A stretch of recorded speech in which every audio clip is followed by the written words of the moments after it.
шаби 27 август соати 21:15 бар асари боридани борони зиёд дар тамоми ҷумҳурӣ офати табиӣ рух дод. дар натиҷаи он тибқи иттилои охирин 21 нафар ба ҳалокат расид. Кумитаи ҳолатҳои фавқулода дар як гузориш гуфт, дар шаҳрҳои Ваҳдат, ноҳияҳои Варзоб ва Рӯдакӣ ҷасади фавтидагон аз дохили лоёба пайдо шуд. бинандагони азиз, тафсилоти ин ҳодисаро дар маҳаллаи Хуҷамбиёи поёни ноҳияи Исмоили Сомонӣ аз забони сокинон ва шоҳидони ҳодиса бишнавед. Инаиси ҳавлин ман вақте ки соат 5 такам нӯи бега буд ки ина хуна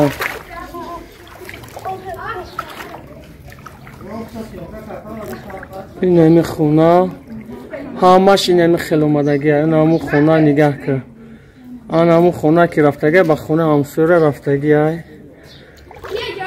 ина инами қадар дама чи хел ма миҷа соз мекунам инами хуна ба хуна ҳама ҷазира ина марама ина биё биги агар намефаҳмидем ҳама ба ҷои чизо мо будем ба анаму деволе ки палаткаи ба сене баҳмутама падару модара ҷоншона наҷот додум. Вақте ки ёра буровардам падарам да ҳамиҷа буд қатъи ҳамсоя омадам ҳамсоя дабарам рост буд. Ина бисмиллаҳи раҳмони раҳим. Хунаи зисмони намиҷа 2 соли бурин. Бес ина намиҷа марҳама ина ҷа хоб буд мусафиди падарам. Ина хуна. Ина нигаҳ ки ба чӣ ҳолам. Ина хунаи дурнгимон мерам зисти ки хуна ба дарун ай нигаҳ. Ина ёзи хуна мер чапа мешава замони дигар. Бисмиллаҳи раҳмон. Ина хунае ки дурнгӣ нигаҳ. Ина мебело раби. Ина марҳамат. Ина аймиси носиша мебинӣ ина. Ина оз ма дурн ов медурам нигаҳ коли хидмат чанқа.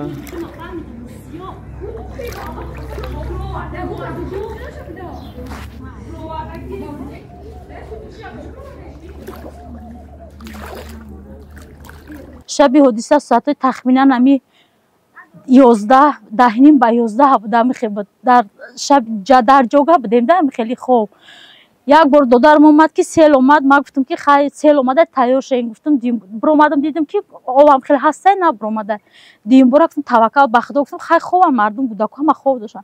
Дар ин ҷога да биромадем ки ҳами гирмбас шид давида дарак шудем ҳам хе ки келино ҳама каса дарак шудем ки о уже ҳами ҷара гуфтам бихазен ки успед намекунем. Гуфтам ҳеҷ кара ҳеҷ успед накардем. ҳами хеле кардем ки ҳами кӯдакоро ҳатто ба дарвоза набаровардем. Ба сари девор партофтем. Бачамам, духтармам, мучамам, мутамам ҳама каса ҳамуто пиромадем рафтем.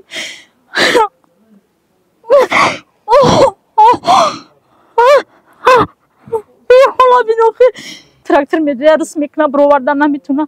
Мошини майдаш медӯям хе гавнавоза рафтам гуфтам 150 сомон гуфтам майли ака биё ами хонаро ҳавошо сабук камтара гуфтам омад амиҷа мега шлангиш намебардорам ай ҳамиҷа ту ҳамуро давидам ки мошин нарава ки мо хонаи таймара тоза куна гуфтам ма дехили ғам дехили зиндаги дехили шароити хели дига зиндагӣ кунам хонаи мо дуромада намешава дига иҷа 3 хона иҷа буд 2 хонаи келиномон буда ки ҷава даҷа 5 оила зиндагӣ мекардем мо ҳичи бироварда наметонем ҳичи на либоси мактаби ки бачаомда гирифтам кӯдакомда гирифтам ма ягон чиша бироварда наметонам барои худо мо намедонем кира муроҷиат кунем илтимос ягон кӯмак асон боша илтимос кӯмаки аввалин дараҷаро ёрдам кунем ки ай ҳамин вазъият буроем илтимос охи ман расул нусратулло истиқоматкунами хона тақрибан рӯзи якшанбе буд 5 така 9 шаб буд ҳами овоза фаҳмидам то ҳами даҳани дарма омадам иҷа ов омад ова ки дидам дига ҳамун су гирехтам хонаву падару модару зану фарзанд гулако омад дар ин хона буд гуфтам аки ҷои гирез надорем бия аки бесем ҳамиҷа дидем ки не ҷо лесинсар ҳам ов ҳуҷум кард ба наву сари девор қатӣ хонаи ҳамосия падару модар маву зану гулакоро хай усу гузарондам падарам дар ин хона монд дарах маҳкам карда ӯ ҳамсоям гуфт ки падарат ку гуфтам падарам дар хона монда дар дили лой қатим дур омад падарам ҳуҷ кардем бурдем дар хонаи ҳамсоя мондему این تگشت اومدیم که دیگه چی ایلوش دیگه هم مرا زده به همین حال کرده.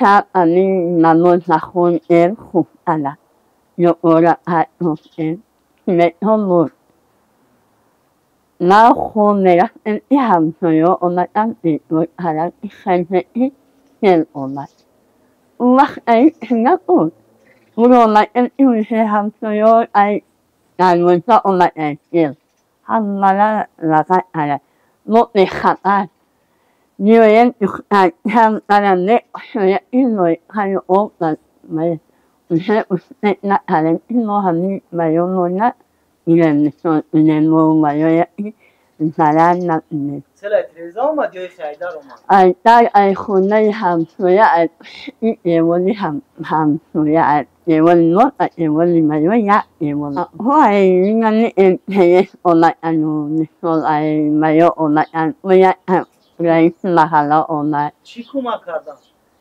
خیلی اومدن این سیون خیلی نمیشه نومدی خیلی رفتن از اولوی سرم اومد این خونوی انو دوره خیلی باید وقت این خونو آقل آقلی گو این شوهری من انسان همیشن همی خیلی خیلی मला आरुष निवडा हसून तो महानी खोना का आरुष माताची ना पेरो उसे हाथों सुनिया मैं अब इतना खोना ले गए سلام علیکم من سعدی میشم جان امی خلایی که پیشتر صحبت کردم با شما در همینجا آفت طبیعی شد سیل اومد ما درستی یا دو کوچه پایین‌تریم یک کوچه پایین‌تریم زنگ زدیم احوالپرسی کردیم اول گفتن همه خوبه بعد که پیش خونه ما خالی شد همه خوب شد زنگ میزنیم دیگه یا جواب نمیتن خاطر شدیم برای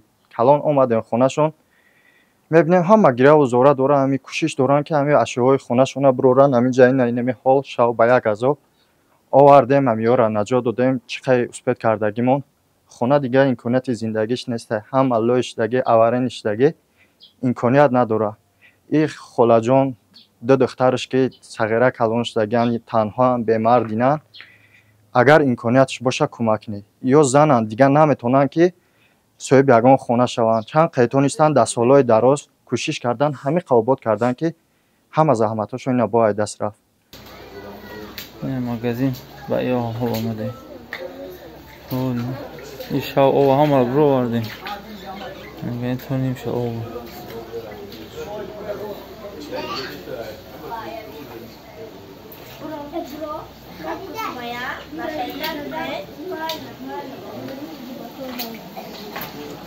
ما رحمت عبدالعزیز ساکن همین محله همین مغازه ما یعنی ساعت 10-11 شب همه لغت کرد به همین مغازین چی چوره که در همینجا بود خلادن چیزی بود تای لوی چالم یعنی نه هم کموتن هم دوشت توزه کردیم برو آمدیم